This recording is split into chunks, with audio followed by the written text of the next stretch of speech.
بسم اللہ الرحمن الرحیم الحمد للہ رب العالمین والصلاة والسلام علی سید الانبیاء والمرسلین وعلی آلہ وصحبہ وعلی کل من صار علی نہجہ وسنتہ الی یوم الدین اما بعد فاعوذ باللہ من الشیطان الرجیم بسم اللہ الرحمن الرحیم وَلَذِكْرُ اللَّهِ أَكْبَرُ وقال عز وجل يَا أَيُّهَا الَّذِينَ آمَنُوا اذْكُرُوا اللَّهَ ذِكْرًا كَثِيرًا صدق اللہ العلی العظیم۔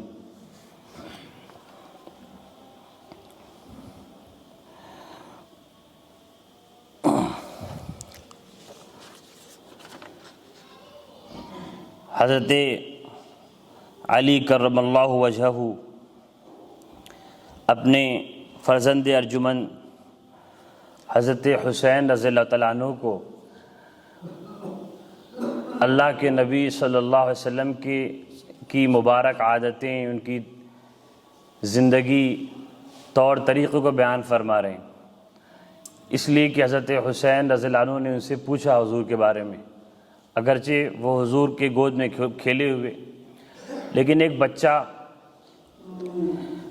وہ سمجھ نہیں رکھتا جو عمر گزر جانے کے بعد، علم حاصل کرنے کے بعد کسی شخص کے اندر پیدا ہوتی ہے۔ حضرت علی کرم اللہ وجہہ حضور پاک صلی اللہ علیہ وسلم کے ہی تربیت میں، ان کی ہی آغوش میں تربیت پائے تھے، اور ان سے بہتر حضور پاک علیہ السلام کی زندگی کو، طریقے کو کون بیان کر سکتا تھا؟ تو پہلے تو حضرت حسین رضی اللہ عنہ نے پوچھا کہ حضور پاک علیہ السلام کی گھریلو زندگی کیسی تھی، گھر میں حضور کیسے ہوتے، کیا معمول تھا۔ پھر پوچھا کہ حضور پاک علیہ السلام گھر کے باہر کیسے ہوتے، جب گھر کے باہر ہوتے تو اس وقت کیا معمول ہوتا تھا، لوگوں سے کیسے ملتے جلتے۔ وہ بات سامنے آ گئی۔ آخر میں فرمایا علی رضی اللہ عنہ نے کہ وَأَعْظَمُهُمْ عِنْدَهُ مَنزِلَةً، گھر کے باہر کے جو حضور کے معاملات تھے، ان میں سے آخری بات یہ کہی کہ اللہ کے رسول صلی اللہ علیہ وسلم کے ساتھیوں میں، لوگوں میں سب سے زیادہ قریب حضور کے وہ ہوتا جو لوگوں کا سب سے بڑا ہمدرد ہوتا۔ لہذا روایت مبارکہ میں نبی پاک علیہ السلام کا ارشاد بھی ہے کہ خیر الناس انفع الناس، لوگوں میں سب سے بہتر وہ ہے جو لوگوں کو خوب نفع پہنچائے۔ میں نے پچھلے ہفتے عرض کیا تھا کہ نبی پاک صلی اللہ علیہ وسلم میں جود و سخاوت بھی بے پناہ تھی، بڑے سخی، بہت عطا کرنے والے۔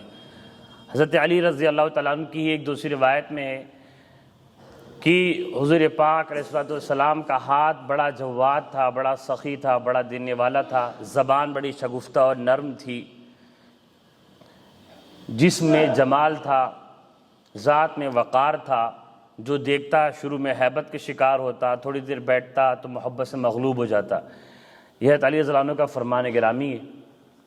اب آپ اس سے اندازہ لگائیے، میں نے پچھلے ہفتے عرض کیا تھا کہ حضور پاک علیہ السلام سینکڑوں ایکڑ زمین کے مالک تھے، لیکن سال بھر بھی گھر کا خرچہ چل نہ پاتا تھا، اتنی عطا تھی۔ بلکہ ایک مرتبہ تو حضور پاک علیہ السلام نے ایک شخص کو اتنا دیا، بھیڑ اور بکریاں، کہ کہتے ہیں کہ 2 پہاڑوں کے درمیان کی وادی بھر جاتی، اتنی بکریاں اور بھیڑ دیے اس کو کہ اگر ان بکریوں اور بھیڑوں کو 2 پہاڑوں کے درمیان یعنی وادی میں رکھا جاتا تو بھر جاتی۔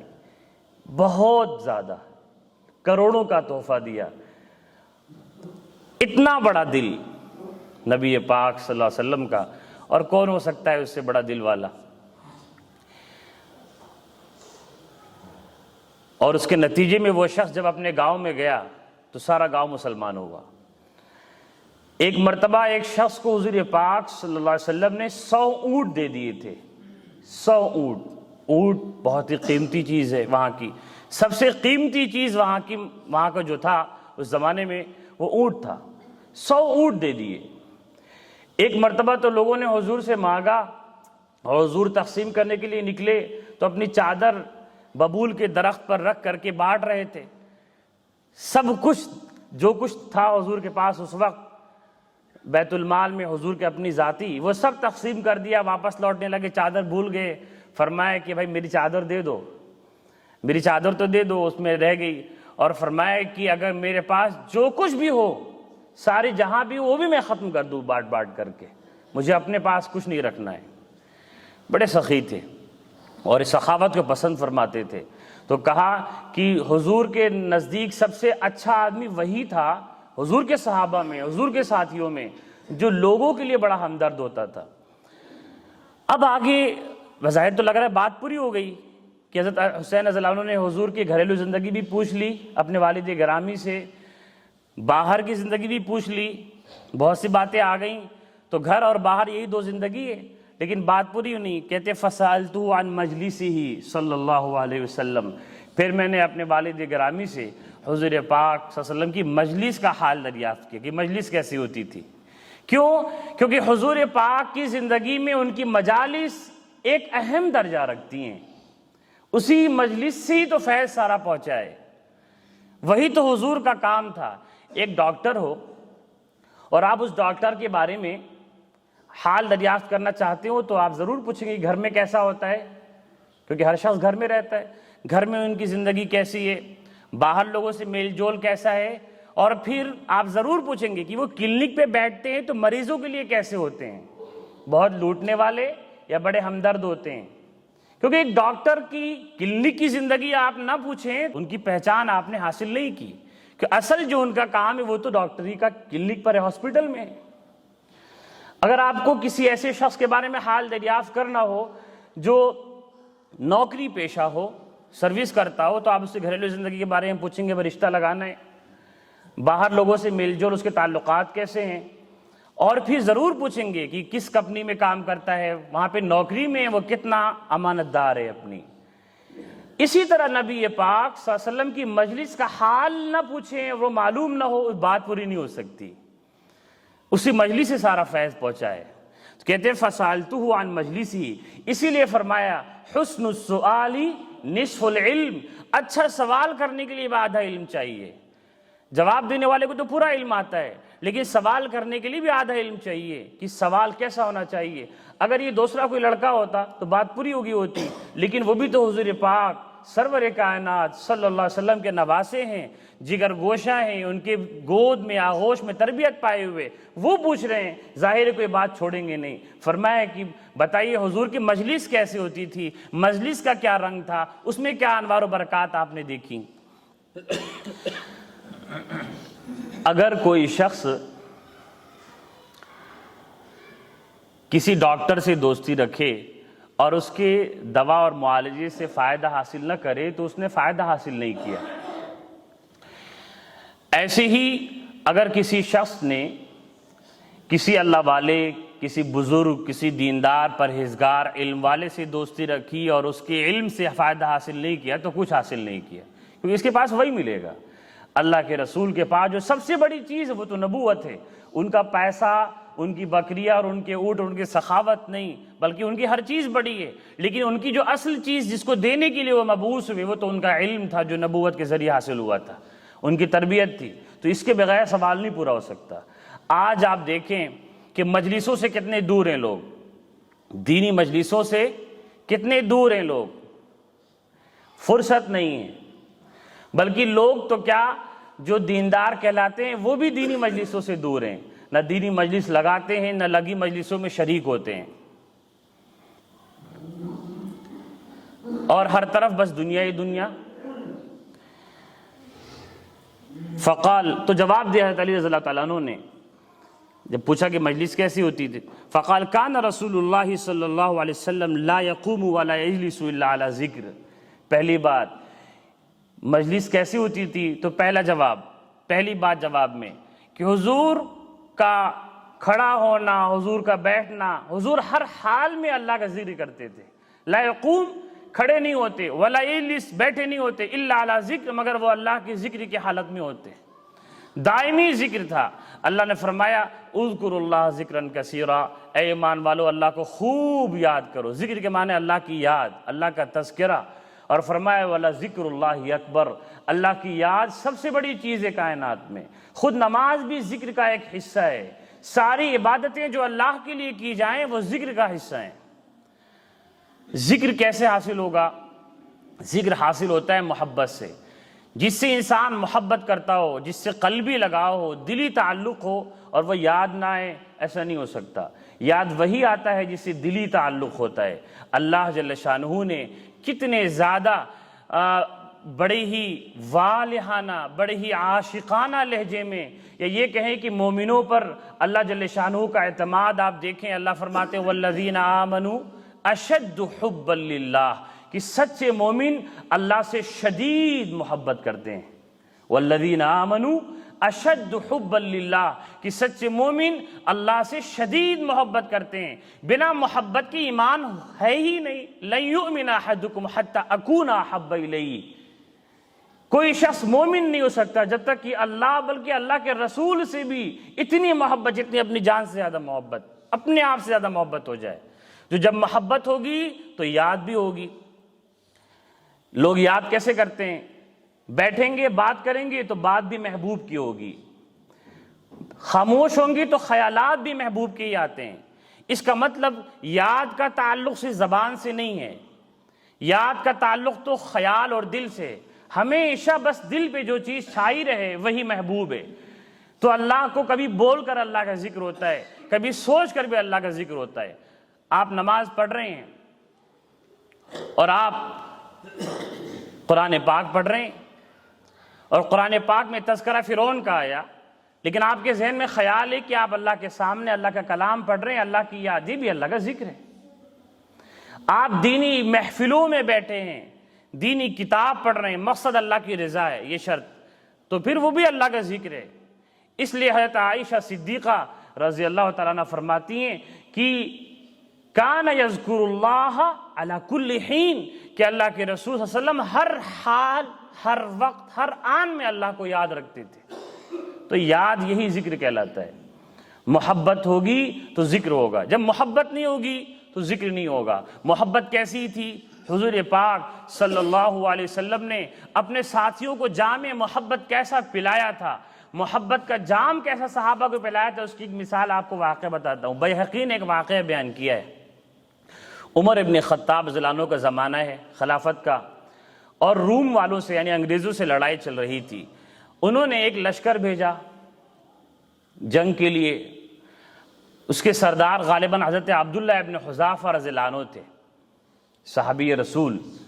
اتفاق سے رومیوں کو فتح ہوئی، اور مسلمان لشکر چھوٹا تھا، یا اللہ کی جو بھی منشا ہو، یہ سارے لوگ قید ہو گئے۔ رومی بادشاہ نے ان سپاہیوں کو، مسلمان سپاہیوں کو اپنے دربار میں بلایا، اور عبداللہ ابن حذافہ رضی اللہ عنہ پر نظر گاڑ دی اس نے، کیونکہ صحابی تھے، وہ تو ہر جگہ نمایاں ہو جاتے تھے۔ تو اس نے کچھ پہچانا ہے کہ اندر، اس نے کہا ان سے کہ آپ نصرانیت قبول کر لیجئے، ہمارا مذہب قبول کر لیجئے، آدھی بادشاہت آپ کی ہے، آپ میری بادشاہت میں شریک بناؤں گا۔ دیکھیں دنیا داروں کا تو مقصدی جاہ ہو، سلطنت ہوتی ہے، وہ تو کسی بھی دام پہ یہ چیز نہیں قربان کر سکتے، آپ دیکھ ہی رہے ہیں۔ لیکن وہ دنیا دار بادشاہ کہہ رہا ہے کہ تم نصرانی ہو جاؤ، میں تمہیں بادشاہت میں آدھے کا شریک کروں گا۔ انہوں نے کہا تو کوئی سوال ہی نہیں۔ تو اس نے کیا کیا؟ اس نے کہا، سپاہیوں کو حکم دیا کہ ان کو سولی پہ چڑھاؤ، اور صرف پھانسی سے نہ مارو، پہلے تیر چلاؤ ان کے اوپر، اور ایک ساتھ تیر کے زخم بھی لگے۔ تیر تو ہم نے بہت سنے ہیں، بچپن سے کہانیوں میں سنے آ رہے ہیں، لیکن کبھی تیر کا زخم بھی سوچا ہے کیسا دردناک ہوتا ہوگا، کربناک ہوتا ہوگا؟ ایک تیز رفتار سے آنے والا لوہے کی نوک آ کے بدن میں کہیں بھی چبھ سکتی، وہ آنکھ میں بھی چبھ سکتی ہے، گردن میں بھی، اور سینے میں بھی، کہیں پر بھی، نازک جگہوں پر بھی۔ چاروں طرف سے سپاہیوں سے کہا کہ ان پہ تیر برساؤ اور سولی پہ چڑھاؤ۔ یہ سولی پہ چڑھائے گئے، مسکرا رہے ہیں، چہرے پہ ذرا بھی کوئی افسوس، کوئی ندامت، کوئی خوف کے آثار نظر نہیں آئے۔ تو اسے اور غصہ آیا، کیونکہ جب انسان عداوت و دشمنی میں ہوتا ہے تو وہ چاہتا ہے کہ سامنے والے کو رلا رلا کے مارے، ہنستا ہوا اگر دشمن مر جائے تو اس کی پیاس بجھتی نہیں، کہا کہ اتارو، ایسے نہیں مارنا ہے اس کو، کہا کہ پانی گرم کرو، ایک بڑے برتن میں دیگ میں پانی ڈالا گیا اور تیز آگ جلا کے پانی کو کھولایا گیا۔ پانی جب ابلنے لگا، اس بڑے برتن میں پانی ابلنے لگا تو اس نے حکم دیا کہ قید خانے سے قیدی لاؤ اور ان کے سامنے، ان کے آنکھوں کے سامنے اس قیدی کو اس پانی میں ڈالو، تاکہ پہلے اس میں جل کر بھر کر مرنے کی تکلیف ان کے سامنے ہے تو یہ آدمی روتا ہوا مرے۔ تو ایک قیدی کو لایا گیا اور اس دیگ میں کھولتے پانی میں ڈالا گیا۔ روایت میں لکھا ہے کہ ادھر ڈالا گیا اور ادھر اس کا جسم ہڈی بن گیا، سارا گوشت پگھل کے پانی میں اور ہڈیاں چمکنے لگی۔ اتنا تیز کھولتا پانی تھا کہ بس پانی میں، برتن میں کھولتے پانی میں جسم کا ڈالنا تھا کہ اس قیدی کے سارے جسم کا سارا گوشت ہڈی چھوڑ دیا اور ہڈیاں چمکنے لگی۔ کتنا خوفناک منظر رہا ہوگا وہ۔ یہ منظر دیکھنا تھا کہ عبداللہ ابن حذافہ رضی اللہ تعالیٰ رونے لگے۔ کسی آپ سوچے ذرا کہ اگر ہم بھی ایسے مقام پر پہنچے اور معلوم ہو کہ ہمارا یہی حال ہونا ہے، اور اللہ کے لیے یہ سزا ہے، مَا نَقْمُ مِنْهُمْ إِلَّا يُؤْمِنُوا بِاللَّهِ الْعَزِيزِ الْحَمِيدِ۔ حضور پاک صلی اللہ علیہ وسلم کے زمانے سے تقریباً 3 صدی پہلے کا واقعہ ہے کہ اس زمانے کے بادشاہ نے مسلمان ہو چکے عوام کی ساری مسلمانوں کو، مرد اور عورت، بچوں کو، سب کو اس نے آگ میں جلا دیا تھا۔ دنیا میں بڑے ظلم ہوئے ہیں، ظلم کی داستانیں پڑھنی چاہیے۔ چنگیز خان کا ظلم آپ نے پڑھا ہوگا کہ اس نے حملے کیے اور اس شہر کے کئی شہروں میں ایسا ہوا، وہاں کے عوام کو قتل کر کے نیزوں پر ان کی کھوپڑیاں لگا کر قلعہ کی دیوار بنائی تھی۔ نہ جانے ظلم دنیا میں کتنا ہوا، اور اللہ جل شانہ صرف اور صرف حلم کیے جا رہے ہیں، اور آخرت کا عذاب تو تیار ہے۔ رونے لگے حضرت عبداللہ ابن حذافہ رضی اللہ تعالیٰ عنہ۔ تو بادشاہ نے پوچھا کیوں روتے ہو؟ کہنے لگے کہ میں اس خوف سے نہیں رو رہا، میں رو اس لیے رہا ہوں کہ کاش میرے پاس، میں رو اس لیے رہا ہوں کہ میں ابھی اس میں ڈالا جاؤں گا اور میرے پاس ایک ہی جان ہے اور یہ تکلیف مجھے ایک ہی بار جھیلنی ہے۔ کاش میرے پاس 100 زندگیاں ہوتی اور میں 100 بار اللہ کی محبت میں، اللہ کے راستے میں اسی طرح جل کر پگھل جاتا۔ یہ ہے وہ محبت جو نبی پاک صلی اللہ علیہ وسلم کی مجلس سے اس میں شریک ہونے والے ایک عام صحابی کو حاصل تھی۔ اس محبت کے بغیر ایمان کامل نہیں ہو سکتا۔ اللہ کے راستے میں جان دینے کی ایسی للک کہ فرمان نبوی ہے، جو ان سب کا سردار ہے، وہ کہتا ہے نبی پاک صلی اللہ علیہ وسلم کہ میں چاہتا ہوں کہ میں اللہ کے راستے میں قتل کیا جاؤں، ثم احیا ثم اقتل، پھر مجھے زندگی دی جائے، پھر میں اللہ کے راستے میں قتل کیا جاؤں، پھر میں زندہ کیا جاؤں، پھر قتل کیا جاؤں۔ اس استاذ کی، اس رہبر کی، اس شیخ کی، اس مرشد کی یہ تعلیم تھی کہ ان کے ایک ایک نام لیوا کے اندر یہ محبت ہے۔ اسی محبت نے ملکوں کو فتح کیا۔ بس ان کا کہنا تھا کہ بادشاہ پہ روب طاری ہو گیا، اس نے چھوڑ دیا۔ تو یہ محبت ہوگی تو اللہ کی یاد ہوگی، ہمیشہ اللہ کی یاد، اللہ کا ذکر ہوگا۔ یہ کیسی محبت اللہ کی، یہ کیسا ایمان؟ کیونکہ محبت کو ایمان سے جوڑیے، حضور نے جوڑا ہے کہ بنا محبت کے ایمان نہیں۔ یہ کیسا ایمان کہ نمازیں چھوٹ رہی ہیں، نمازیں چھوٹ رہی ہیں، مسجد میں حاضری نہیں ہو رہی ہے۔ نماز جو فریضہ ہے، جس کے بغیر ایک مومن کا تصور نہیں ہے، کفر اور ایمان کے بیچ۔ کبھی یہ سوچا نہیں گیا تھا کہ دعوت کا کام مسلمانوں کو کرنا پڑے گا، مسلمانوں کے بیچ میں کرنا پڑے گا، ورنہ تو اسلامی دعوت تو غیروں کے لیے تھی۔ اب تو مسئلہ یہ ہے کہ اپنوں کے ایمان بچ جائے تو بہت بڑا پھر فائدہ ہے، کامیابی ہے۔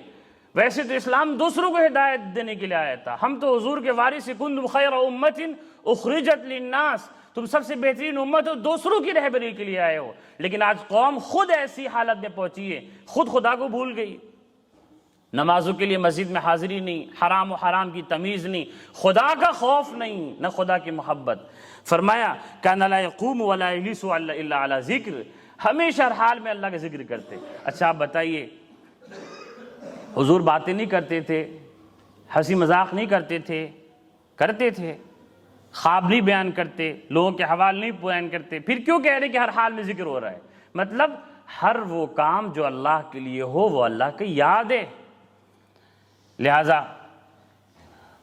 حضرت اقدس حضرت رشید احمد گنگوہی رحمۃ اللہ علیہ مدرسے کے طلباء کو بیعت نہیں کرتے تھے کہ نہیں صرف علم حاصل کرو، اس زمانے میں صرف علم حاصل کرو، اس وقت اس سے بڑا ذکر کوئی نہیں، اس سے بڑا کام کوئی نہیں، بس جتنا پڑھنا ہے پڑھو، فراغت کے بعد پھر اصلاح اور تعلق. بعد کے زمانے کے بزرگوں نے پھر طلباء کو بیعت کرنا شروع کیا. جب طلباء موبائل میں لگے، یعنی اس زمانے میں اخبار، آج کے زمانے میں موبائل، تو پھر بھائی بہتر ہے کہ پھر اپنا تعلق کسی ایسے شخص سے جوڑو جس کے دل میں اللہ کی محبت ہو. ایسے شخص سے اپنے آپ کو جوڑو جہاں پر مجلس محبت لگتی ہو، اس کے بغیر آگ نہیں پیدا ہوگی. علامہ اقبال رحمۃ اللہ علیہ کتنا بڑا کلام تھا. ایک آدمی نے کہا، پڑھے لکھے، کہ اس زمانے میں دو حکیم الامت گزرے، ایک بڑے حکیم الامت تھانوی رحمۃ اللہ علیہ، ایک حکیم الامت علامہ اقبال. یعنی بڑے دانا تھے، بڑے، اگرچہ وہ کیمبرج سے اور پھر جرمنی میں تعلیم حاصل کیے تھے، انگریزی فلسفے میں انہوں نے تعلیم حاصل کی تھی، لیکن اصلاح پر جو کلام ان کا ہے، اردو زبان میں ایسا شاعر نہیں گزرا کوئی. انہوں نے کہا کہ دانش حاضر حجاب اکبر است. دانش حاضر، فارسی میں ان کے اشعار ان کے اردو کے اشعار سے کہیں اچھے ہیں. اردو کے اشعار جب وہ کہتے تھے تو ایسا لگتا تھا کہ مجبوراً بتکلف وہ اردو میں کی طرف اپنی سواری کو موڑ رہے ہیں. تو دانش حاضر حجاب اکبر است، بت پرست و بت فروش و بت گرست، کہ حالت کا علم، زمانے کا جو علم ہے، دانش حاضر، عصری علم، یہ سب سے بڑا حجاب ہے اللہ کے سامنے، سب سے بڑا پردہ ہے. خود اس راہ سے آئے ہوئے ہیں، خود بڑی یونیورسٹی سے پڑھے ہیں، اور انگریزوں کو اس زمانے کے جو بڑے بڑے پڑھے لکھے لوگ تھے ان سے انہوں نے علم حاصل کیا تھا فلسفے کا، اور انہوں نے ان کو بڑا مانا تھا. لیکن یہ اس نتیجے پر پہنچے کہ سب سے بڑی رکاوٹ یہ علم ہے جو عصری علوم کے نام سے ہے. یہ علم بت گری بھی سکھا رہا ہے، بت بنانا، بت فروشی بھی سکھا رہا ہے، بت پرستی بھی سکھا رہا ہے. بت کا مطلب ہر وہ چیز جو اللہ سے دور کر دے. آج حال یہی ہے کہ ایک تو قوم نے بے شمار بت بنا لیے ہیں اللہ سے روکنے والے. سیاسی مجلسیں بت ہیں، یہ تعلیمی ادارے جو اللہ سے دور کر یہ بت ہیں. علم غلط نہیں، یہ تعلیمی ادارے جو ایک خاص مشن پہ بنائے گئے ہیں. کتنے ایسے ڈاکٹر ہوں گے جو صرف خدمت خلق کے لیے ڈاکٹری پڑھ رہے ہیں، پھر تو بہت واہ مبارک ہے آپ کو. لیکن کتنے ایسے لوگ ہیں کیا لوٹنے کے لیے نہیں بن رہے اکثر؟ کیوں انگریزی تعلیم حاصل کر رہے ہیں؟ کیا صرف ذریعہ معاش مقصود نہیں ہے؟